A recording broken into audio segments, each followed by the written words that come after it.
இல்ல எனக்கு ஒரு சந்தேகம் இருக்கு. இப்போ நீங்க வந்து let Tamil equals to 98, let Tamil equals to 100 இப்படிலாம் எழுதுனீங்க. ஆமா. அதுல ஒண்ணு அந்த ஈக்குவல்ஸ் டு கொடுத்தீங்க, செமிகோலன் கொடுத்தீங்க. ஆமா. சில C++ல ஜாவால இந்த மாதிரியான லாங்குவேஜஸ்ல இப்படி செமிகோலன் வைக்கிறதுலாம் அதை கொஞ்சம் எழுதுங்களேன். ஓகே, நான் எழுதி காமிக்கிறேன். லெட் தமிழ் ஈக்குவல் டு 98 அப்படின்னு கொடுத்துருங்க. அதுல எதுக்காக அந்த செமிகோலன் வைக்கிறோம்?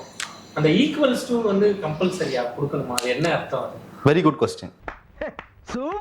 இந்த செமிகோலன் அப்படின்றது பொதுவா நம்ம ஒரு சென்டென்ஸ் எழுதி முடிக்கும் போது ஒரு புல் ஸ்டாப் வச்சு முடிப்போம் எந்த லாங்குவேஜ்னாலும். அதே மாதிரி ஒரு ப்ரோக்ராமிங் லாங்குவேஜ்ல ஒரு லைன் கம்ப்ளீட் ஆயிட்டேன், நான் ஒரு சென்டென்ஸை சொல்லி முடிச்சிட்டேன், இப்போ நான் அடுத்து சொல்ல போறது வேற ஒரு சென்டென்ஸ் வேற ஒரு டோன்ல சொல்ல போறேன் அப்படின்றத டினோட் பண்றது தான் இந்த செமிகோலன். இது மெஜாரிட்டி எல்லா ப்ரோக்ராமிங் லாங்குவேஜ்லயுமே கம்பல்சரின்னு சொல்லுவாங்க. ஆனா ஜாவா ஸ்கிரிப்ட்ல இது இல்லாமலேயும் இருக்கலாம். ஐயா நீங்க என்னென்னமோ பேசுறீங்க, எனக்கு ஒரே குழப்பமா இருக்கியா. ஆனா குட் பிராக்டிஸ் ஒரு ப்ரோக்ராமிங்ல ஒரு நல்ல கோட் ரீடபிள் தான் ரொம்ப முக்கியம். அதுல நம்ம செமிகோலன் வச்சு பழகிறது மூலமா இந்த லாங்குவேஜை நல்லா அண்டர்ஸ்டாண்ட் பண்ணிப்போம்.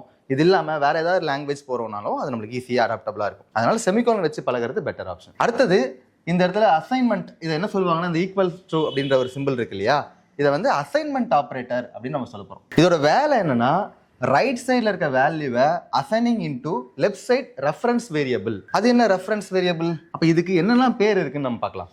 இதை நான் உங்ககிட்ட சொல்லும் போது வேரியபிள் அப்படின்னு நான் சொல்லியிருந்தேன். இது தவிர இந்த 98ன்றத எதை வச்சு ரெஃபர் பண்ணுவீங்க? தமிழ்ன்றதை வச்சுதான். அப்ப இதை ரெஃபரன்ஸ் வேரியபிள் அப்படின்னு நம்மளால சொல்ல முடியும். அது மட்டும் இல்லாம இந்த 98ன்றத இந்த தமிழ் அப்படின்ற இந்த வேல்யூ இந்த நேமை வச்சு ஐடென்டிஃபை பண்ணுவோம் அப்படின்றதுனால இது ஐடென்டிஃபையர் அப்படின்னு சொல்லிக்கலாம்.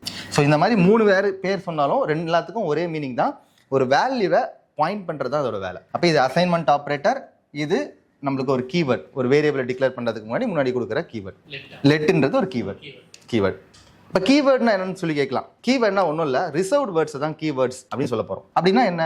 ஜாவா ஸ்கிரிப்ட் இந்த இடத்துல தமிழ்ன்ற பேர்லாம் அவங்க எடுத்து ஸ்டோர் பண்ணிக்கல, நீங்க இந்த மாதிரி என்ன வேணா பேர் யூஸ் பண்ணிக்கலாம். ஆனால் லெட் அப்படின்றத ஜாவா ஸ்கிரிப்ட் ஒரு மீனிங்ஃபுல்லா ஒரு நேமா அவங்க வச்சிருக்காங்க.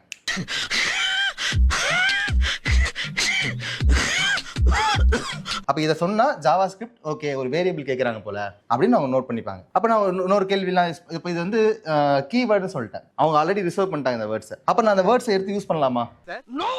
கூடாது தானே. இப்போ நான் லெட் இப்படி எழுதுறது கரெக்டா? லெட் ஈக்குவல் டு 90 அப்படின்னு நான் வைக்கிறேன். இந்த வேர்டை அவங்க ஆல்ரெடி யார் ஓன் பண்ணிட்டா? ஜாவா ஸ்கிரிப்ட் ஓன் பண்ணிட்டாங்க. நான் மறுபடியும் அந்த வார்த்தையை யூஸ் பண்ணக்கூடாது. இந்த மாதிரியான கீவேர்ட்ஸ் ரிசர்வ் வேர்ட்ஸ் எல்லாம் நம்மளுடைய ஐடென்டிஃபையராவோ நம்மளோட வேரியபிளாவோ பயன்படுத்தக்கூடாது அப்படின்றது முக்கியமான பாயிண்ட். லெட் தமிழ் 98ன்னு எழுதுறோம். ஆனா நீங்க வந்து இதுக்கு முன்னாடி டேட்டா டைப்ஸ்னு ஒரு செஷன் எடுத்தீங்க. ஆமா. அதுல இன்டிஜர் நம்பர் இருக்கு, பிக் இன்ட் இருக்கு, ஸ்ட்ரிங் இருக்கு, பூலியன் இருக்கு, இப்படி 4 இருக்கு. பிரிமிட்டிவ் டேட்டா டைப்ஸ், நான் பிரிமிட்டிவ் டேட்டா டைப்ஸ்னா ஆப்ஜெக்ட்னு வச்சுக்கோங்க. இந்த மாதிரி எல்லாம் சொல்லியிருந்தீங்க. ஆமா. ஆனா அது எதையுமே அப்போ டேட்டா டைப்ஸை நீங்க வேரியபிள்ஸ்ல பயன்படுத்தல. கரெக்ட். பயன்படுத்தணுமா இல்ல படுத்தக்கூடாதா?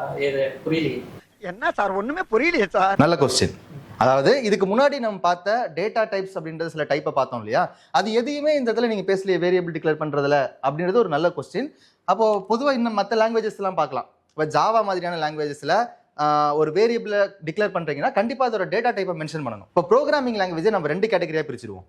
என்னென்ன கேட்டகரினா, ஒன்று ஸ்டாட்டிக்கலி டைப்டு ப்ரோக்ராமிங் லாங்குவேஜ், இன்னொன்று டைனமிக்லி டைப்டு. ரெண்டுத்திலுமே இருக்கிற காமன் வேர்ட் என்னன்னா டைப். பொதுவாக ப்ரோக்ராமிங் லாங்குவேஜில் சொல்லணும்னா டைப்ன்ற வார்த்தை வந்துச்சுனாலே அது டேட்டா டைப்னு புரிஞ்சுக்கலாம். அப்போ ரெண்டுத்திலுமே காமனாக பேச போகிறது டேட்டா டைப் தான் ஏதோ பேசிட்டு இருக்காங்க. ப்ரோக்ராமிங் லாங்குவேஜில் ஸ்டாட்டிக்லினா என்ன, டைனமிக்லினா என்னன்னா, ஸ்டாட்டிக்லி டைப்ல ப்ரோக்ராமிங் லாங்குவேஜில் ஒரு எக்ஸாம்பிள் சொல்லணும்னா ஜாவா அப்படின்ற language one of the statically type programming language.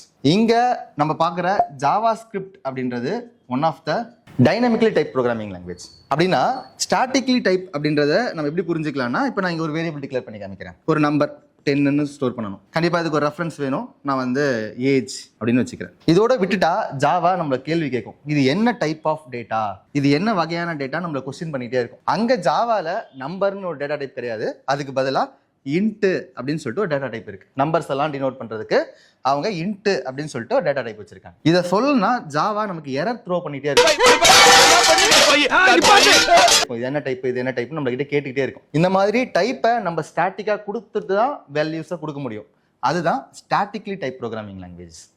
ஆனா ஜாவா ஸ்கிரிப்ட் அப்படின்றது one of the dynamically type programming language. Dynamically டைப்னா எப்படி சொல்லுவாங்க, டக் டைப்பிங் சொல்லுவாங்க. ஒரு வாத்து நடந்து போயிட்டு இருக்கு, அந்த வாத்தை பார்த்தாலே அது வாத்துன்னு தெரியாதா? அது நடக்கிறது இப்படி இருக்கு, அழகு இப்படி இருக்கு, இதெல்லாம் பார்த்து தான் அது ஒரு வாத்துன்ற முடிவுக்கு நம்ம வரணுமா? இல்லையா? அதுதான் டைனமிக்கல் டைப்.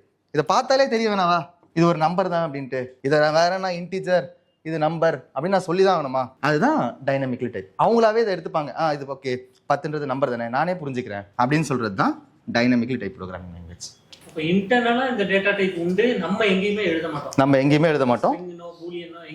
எங்கேயுமே எழுத மாட்டோம். ஜாவா ஸ்கிரிப்ட் இன்டர்னலா எடுத்துக்கும். அப்ப அதை படிச்சிடலாமே, இருந்திருக்கலாமே. அதான் ஜாவா ஸ்கிரிப்டே ஹேண்டில் பண்ணிக்குது அப்படின்னு கேட்டா, சில நேரங்கள்ல ஒரு ஸ்ட்ரிங்கை நான் நம்பரா மாற்ற வேண்டி வரும். ஒரு நம்பர் இருக்கு, நான் முன்னாடி இது வரைக்கும் பார்த்தோம் இல்லையா, இப்போ 10 அப்படின்றத இந்த மாதிரி கொடுத்துட்றேன். இது கெஸ் பண்றீங்களா இது என்ன டேட்டா டைப்ன்ட்டு?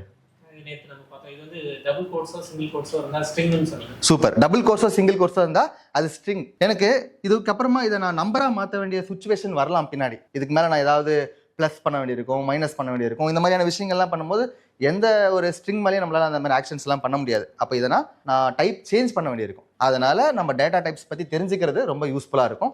இன்னும் கொஞ்ச நேரத்தில் நம்ம அதை டிஸ்கஸும் பண்ண போறோம்.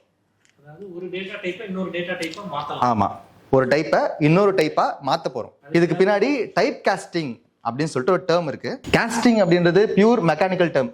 ஒரு பொருளை இன்னொரு பொருளா மாத்துறது. என்கிட்ட ஒரு மரத்துண்டு இருக்கு, அதை நான் சேரா மாத்திக்கிறேன் அப்படின்னு சொல்ற மாதிரி ஒரு பொருளை ஒரு டைப்பான இதுவை இன்னொரு டைப்பா மாத்துறேன். அப்ப நம்பர் டைப்பை ஸ்ட்ரிங்கா மாத்துறேன், ஸ்ட்ரிங்கை நம்பரா மாத்துறேன். இந்த மாதிரியான விஷயங்கள் எல்லாம் பண்றதுக்கு ஒரு டேர்ம் இருக்கு, அதுதான் டைப் காஸ்டிங் அப்படின்ற டேர்ம்.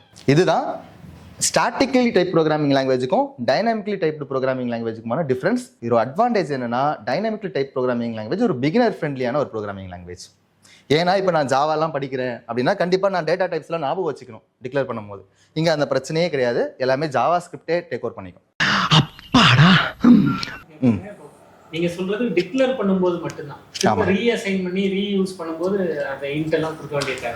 ஜாவால இதுக்கப்புறம் திரும்ப நான் மறுபடியும் ஏஜ் யூஸ் பண்றேன்னா நான் அதுக்கப்புறமா இதை திரும்பி ரிப்பீட் பண்ண வேணாம். இப்போ வேரியபிள்ஸோட தொடர்ச்சியா வேரியபிள்ஸ் மேல நம்ம என்னெல்லாம் பண்ண முடியும் அப்படின்றத பத்தி டிஸ்கஸ் பண்ணலாம். இப்போ நம்ம ஒரு கடைக்கு போறோம், ஒரு ஷாப்புக்கு போயிட்டு ஒரு மொபைல் ஸ்டோருக்கு போயிட்டு ஒரு மொபைல் ஃபோன் பர்ச்சேஸ் பண்றோம். அதுக்கு ஒரு பிரைஸ் இருக்குமா மொபைல்?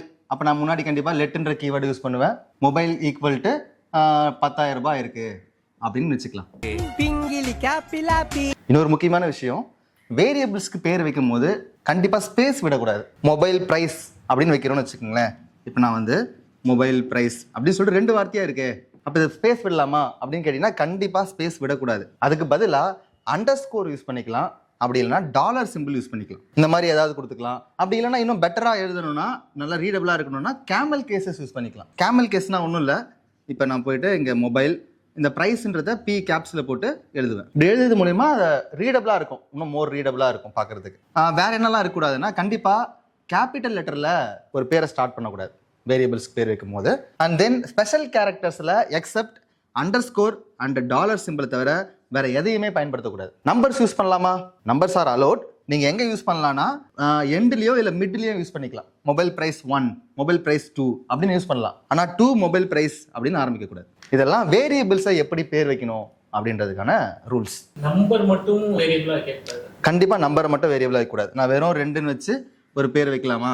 கண்டிப்பாக வைக்கக்கூடாது. ஸோ இந்த மாதிரியான ரூல்ஸ் எல்லாம் ஃபாலோ பண்ணி ஒரு வேரியபிளுக்கு பேர் வச்சிங்கன்னா இன்னும் மோர் ரீடபிளாக இருக்கும். சரி, மறுபடியும் பேக் டு எதுக்காக இப்போ பார்க்க வந்தோம்னா, let mobile equal to 10,000 rupees அப்படின்னு வச்சிருக்கேன். அடுத்து இப்போ நான் ஹெட்செட் வாங்குறேன். ஹெட்செட்டோட ப்ரைஸ் 1500 அப்படின்னு வச்சிருக்கேன். இது ரெண்டுத்தையுமே நான் ஒரு கடையில் போய் வாங்கிட்டேன். அவங்க இதை ரெண்டுத்தையும் பில் போடுறாங்க. என்னெல்லாம் பண்ணணும்? பில் போடும் போது ரெண்டுத்துக்கும் நடுவில் ஒரு ஆட் பண்ணுவாங்க. ஆட் பண்ணி உங்களுக்கு 11,500 ரூபாய் அப்படின்றது அவங்களோட பில் அமௌண்ட் அப்படின்னு நம்ம கிட்ட சொல்லுவாங்க. அந்த கடையில் ஒரு டிஸ்கவுண்ட் கொடுக்குறாங்க, ஒரு 10% டிஸ்கவுண்ட்டுங்க அப்படின்னா நீங்கள் என்ன பண்ண வேண்டியிருக்கும்? மைனஸ் பண்ண வேண்டியிருக்கும், மாடுலஸ் பண்ண வேண்டியிருக்கும், டிவைட் பண்ண வேண்டியிருக்கும். எத்தனை % டிஸ்கவுண்ட்ன்றதை போட்டு டிவைட் பண்ண வேண்டியிருக்கும். அப்போ இந்த மாதிரியான விஷயங்கள்லாம் இருக்குல்ல, இதை அடிஷன் பண்ணுறது, ஆட் பண்ணுறது, சப்ட்ராக்ட் பண்ணுறது, டிவைட் பண்ணுறது, இது எல்லாத்தையும் நம்ம ஜாவா ஸ்கிரிப்டில் பண்ண முடியுமான்னு கேட்டால் தாராளமாக பண்ணலாம். இது எல்லாத்துக்கும் பின்னாடி ஆப்ரேட்டர்ஸை ஜாவா ஸ்கிரிப்ட் நிறையவே வச்சுருக்காங்க. அப்படி என்னென்ன ஆப்ரேட்டர்ஸ்லாம் இருக்குது? ஆப்ரேட்டர்னா ஒன்றும் இல்லை, இப்போ நம்ம ஆல்ரெடி ஒன்று பார்த்துருந்தோம், இந்த ஈக்குவல் அப்படின்னு இருக்கு இல்லையா, அசைன்மெண்ட் ஆப்ரேட்டர் அப்படின்னு படிச்சிருப்போம். அதே மாதிரி இது அடிஷன் ஆப்ரேட்டர், இது சப்ட்ராக்ஷன், டிவிஷன், இந்த மாதிரி சில ஆப்ரேட்டர்ஸ் பேர் இருக்குது. அதை நான் லிஸ்ட் பண்ணுறேன், அது ஒவ்வொன்றையும் நம்ம இப்போ டிஸ்கஸ் பண்ணலாம். முதல்ல அரித்மெட்டிக் ஆப்ரேட்டர், ரெண்டாவது லாஜிக்கல் ஆப்ரேட்டர்,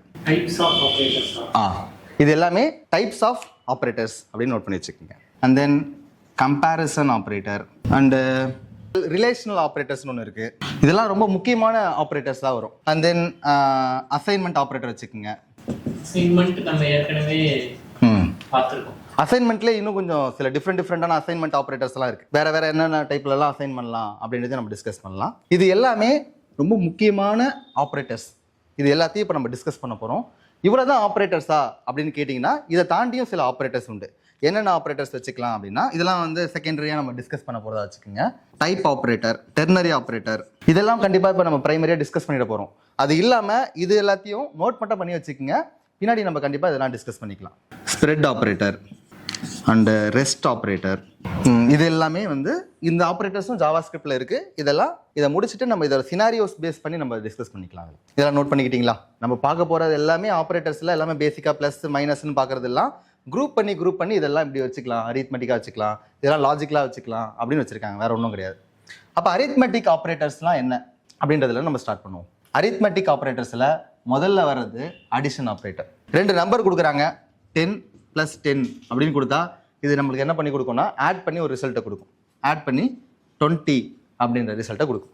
அதனால இதுக்கு பேர் அடிஷன் ஆப்ரேட்டர். அடிஷன் ஆப்ரேட்டருக்கு இன்னொரு பேர் இருக்கு. அது என்னன்னா, இப்போ நான் இந்த இடத்துல 10ன்னு கொடுக்குறேன், கொடுத்துட்டு ப்ளஸ் போட்டு நம்ம இப்படி கொடுத்தா அதுக்கு பேர் என்னது? ஸ்ட்ரிங். அடிஷனை பொறுத்த வரைக்கும் 2 நம்பர் இருந்தால் தானே அடிஷன் ஆகும். இப்போ இந்த இடத்துல ஒரு பக்கம் நம்பர் இருக்கு, இன்னொரு பக்கம் ஸ்ட்ரிங் இருக்கு. இந்த இடத்துல என்ன நடக்கும் எக்ஸ்பெக்ட் பண்றீங்க? எரர். இந்த இடத்துல பொதுவாக நம்ம 2 நம்பர் இருந்தால் ஆட் ஆகும். அது என்ன புதுசாக அப்படி இருக்கே அப்படின்னு கேட்டிங்கன்னா இதில் எரர் வருமா அப்படின்னு கேட்டிங்கன்னா இல்லை. இந்த இடத்துல என்ன நடக்கும்னா கன்காட்டினேஷன் நடக்கும்.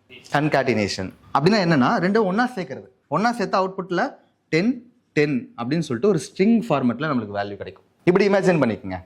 இப்போ லாஸ்ட்டாக ஒரு துரந்தர்னு ஒரு மூவி வந்ததா? இப்போ துரந்தர் அப்படின்றது என்னது? துரந்தர் அப்படின்றது ஒரு வார்த்தை. அதோட துரந்தர் 2 தானே? 2ன்றது என்னது? ஒரு நம்பர்.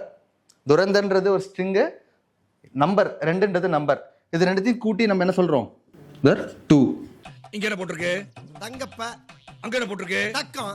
தங்கப்ப தக்கம் அப்படின்னு சொல்லிட்டு இப்போ இது வந்து வார்த்தையா நம்பரா? வார்த்தை தான். அதனால துரந்தர் 2 அப்படின்னு சொல்லிக்கலாம். அப்ப இந்த இடத்துல நடந்துக்கும் போது இதே ஆப்ரேட்டர் தான் இந்த இடத்துல அடிஷன் ஆப்ரேட்டரா ஒர்க் ஆச்சு. அதே ஆப்ரேட்டர் இங்க கொண்டு வந்து வச்சீங்கன்னா அதுக்கு பேர் கன்காட்டினேஷன் அப்படின்னு சொல்றாங்க. இன்னும் இதை டீப்பாக சொல்லணும்னா இதுக்கு பேர் ஆப்ரேட்டர் ஓவர்லோடிங் கூட ஒரு பேர் இருக்கு. நோட் மட்டும் பண்ணி வச்சுக்கோங்க. சும்மா வாட் இஸ் ஆப்ரேட்டர் ஓவர்லோடிங் அப்படின்னு சும்மா தேடி பாருங்க. Additional operator. இப்போ அடுத்ததாக டிஸ்கஸ் பண்ண போகிறது சப்ட்ராக்ஷன். இப்போ சப்ட்ராக்ஷன் யூஸ் பண்ணுறேன். 10 - 5 அவுட்புட்டில் நம்மளுக்கு வர போகிறது ஆப்வியஸாக கண்டிப்பாக 2 நம்பரையும் மைனஸ் பண்ணிங்கன்னா உங்களுக்கு 5 அப்படின்ற அவுட்புட் வரும். நம்பரே தான் ரிட்டர்ன் ஆக போகுது. இதில் இருக்கிற சில ட்விஸ்ட்லாம் சொல்கிறேன். இப்போ இது மாதிரி இருக்குது. இப்போ 5 - 10 கொடுத்தா இந்த இடத்துல -5. இதெல்லாம் நம்மளுக்கு தெரிஞ்சது தான் சப்ட்ராக்ஷன்ஸ். இது இல்லாமல் இப்படி இந்த சினாரியோ கெஸ் பண்ணி பாருங்களேன். 10 இருக்கு, -5, அது ஸ்ட்ரிங் ஃபார்மெட்டில் இருக்குது. நான் சில இடத்துல டபுள் கோட்ஸ் யூஸ் பண்ணுறேன், சில இடங்களில் சிங்கிள் கோட்ஸ் யூஸ் பண்ணுறேன். இன்டென்ஷனலாக தான் பண்ணுறேன். 2 விதமாகவும் நம்ம ஸ்ட்ரிங்கை டிக்ளேர் பண்ணிக்கலாம் அப்படின்றதுக்காக தான் கொடுக்குறேன். இதுக்கு என்ன எக்ஸ்பெக்ட் பண்ணலாம்? இதுக்கு நம்மளுக்கு எரர் வரும் நம்மளுக்கு தோணுச்சு இல்லையா? அதே தான் இங்கேயும் தோணும். ரீசன் இங்கேயாச்சும் ஒரு கன்காட்டினேஷன் சேர்க்க முடியும்னு ஒரு ஆப்ஷன் இருந்தது. எப்படிங்க ஸ்ட்ரிங்கில் எத்தனை மைனஸ் பண்ண முடியும்? இப்போ துரந்தர் -2 கொடுக்க முடியுமா? முடியாது. ஆனால் இங்கே ஒரு நம்பர் இருக்கு. நம்ம முன்னாடி பார்த்துருப்போம், ஜாவா ஸ்கிரிப்ட் அப்படின்றது ஒரு டைனமிக்லி டைப் ப்ரோக்ராமிங் லாங்குவேஜ். டைப்பை வந்து அது டைனமிக்காக மாற்றிக்கும், டைனமிக்காக புரிஞ்சுக்கும்னு பார்த்துருப்போம். அதுதான் இங்கே நடக்க போகுது. இந்த பக்கம் இருக்கிறது நம்பர். கண்டிப்பாக சப்ட்ராக்ஷனை இன்னொரு பக்கம் எதை வச்சு தான் பண்ண முடியும்? நம்பர் வச்சு தான் பண்ண முடியும். அப்போ ஜாவா ஸ்கிரிப்ட் இந்த பக்கம் என்ன டைப் இருந்தாலும் அதை நம்பராக மாற்றுறதுக்கு முயற்சி பண்ணும். அப்படி அந்த முயற்சியில் ஜெயிச்சிருச்சுன்னா நம்மளுக்கு இந்த இடத்துல எப்படி புரிஞ்சுக்கலாம்னா 10 - 5 மாறிடும். கொஞ்ச நேரத்துக்கு முன்னாடி பேசியிருப்போம். இந்த டேர்முக்கு பேர் என்னது? ஒரு டைப்பை இன்னொரு டைப்பாக மாற்றுறதுக்கு பேர் வெரி குட். அப்போ இந்த ஸ்ட்ரிங் டைப்ல இருந்து இப்போ என்ன டைப்பாக மாறி இருக்கு? நம்பராக மாறி இருக்கு. அது இன்டர்னலாக ஜாவா ஸ்கிரிப்டே பண்ணிடும். நமக்கு இதில் எதுவும் பெருசாக வேலை கிடையாது. அப்போ அப்படி பண்ணதுனால இப்போ இதோட அவுட்புட் என்ன வரும்? 5 தான் வரும். ஒருவேளை இப்போ நீங்க இந்த இடத்துல 10 - 5 கொடுத்துருந்தீங்கன்னா எரர் காட்டும். நல்ல டவுட். 10 - 5 அப்படின்னு நான் கொடுக்குறேன். கண்டிப்பாக இதுவும் ஜாவா ஸ்கிரிப்ட் என்ன ட்ரை பண்ணியிருக்கோம் அப்படின்னா சப்ட்ராக்ஷன் வருதுனாலே அடுத்த பக்கம் இருக்கிற நம்பரை என்ன டைப்பாக இருந்தாலும் நம்பராக மாற்ற சொல்லியிருந்தேன். அப்போ மாற்றுச்சுன்னா 10 அப்படின்றது ஓகே, இது நம்பர். இதை நம்பராக மாற்ற முடியுமா? ஹாய்ன்றத முடியாது. அதனால இது நாட் எ நம்பர் அப்படின்னு சொல்லிட்டு ஒன்று வரும். இது நாட் எ நம்பர் தானே, மாற்ற முடியும். அதை ட்ரை பண்ணியிருக்கு. ட்ரை பண்ணி நம்மளுக்கு கிடைச்சிருக்க ரிசல்ட் நாட் ஏ நம்பர், அதை நம்பராக என்னால் மாற்ற முடியல அப்படின்னு சொல்லிடுச்சு. அப்போ இந்த இடத்துல நம்மளுக்கு அவுட்புட் நாட் ஏ நம்பர் அப்படின்னு வரும். NaN அப்படின்ற அவுட்புட் நமக்கு கிடைக்கும். என்னங்கிறது என்ன டேட்டா டைப் மாதிரியா? அப்போ நாட் ஏ நம்பர் அப்படின்றது என்ன டைப்? இது ஒரு டேட்டா டைப்பா அப்படின்னு கேட்டிங்கன்னா இது டேட்டா டைப் கிடையாது. இது டேட்டா டைப் கீழே வர நம்பர்னு ஒரு டைப் படித்தோம் இல்லையா, அந்த டைப் ஆஃப்ல ஒரு கேட்டகிரி. அப்போ இது என்னன்னா இதுவும் one of the number category தான். நம்பரில் அதாவது நம்பரை மாற்ற முடியலன்னா நாட் ஏ நம்பர் அப்படின்னு சொல்லிட்டு வேல்யூ கொடுத்துருக்கு. இதுதான் இதுக்கான ஆன்சர். இப்போ என்ன ஆப்ரேட்டர்லாம் பார்த்துருக்கோம்? அடிஷனல் ஆப்ரேட்டர் பார்த்துருக்கோம், அண்ட் தென் சப்ட்ராக்ஷன் ஆப்ரேட்டர் பார்த்துருக்கோம். இதில் நம்ம அடிஷ்னலாக டைனமிக் டைப்பிங்னா என்ன, டைப் காஸ்டிங்னா என்ன, இன்டர்னலாக நடக்கிறதெல்லாம் என்ன அப்படின்றத டிஸ்கஸ் பண்ணியிருக்கோம். மறக்காம சர்ப்ரைஸ் பண்ணுங்க. தேங்க்யூ.